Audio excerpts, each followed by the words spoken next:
শুরু থেকে দেখাই, সেটা হচ্ছে এখানে বেদি, এখানে আমাদের মাকে বসানো হবে, মনসা মাকে বসানো হবে। তারপরে এখান থেকে দেখতে আরম্ভ করো, জাস্ট কতটা সুন্দর করেছে ওরা ডেকোরেশনটা। প্ল্যানটা সবটাই আমার তিন মামার।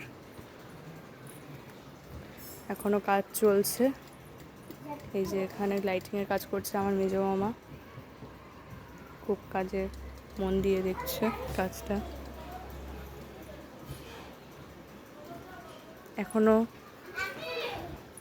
মানে এই এই এই দিকটা হয়েছে, এই পার্টটা হয়ে গেছে, বাট এই দিকে এখনো কিছুই হয়নি, পুরোটা বাকি আছে। আজকে পুরো রাতটাই লেগে যাবে মনে হচ্ছে। তারপরে কালকে আমাদের ঠাকুর আসবে বিকেলবেলা। এই দেখো সামগ্রী তৈরি, এইগুলো লাগাতে হবে। আর এখানে বাড়ির লোক সবাই আমরা বসে আছি।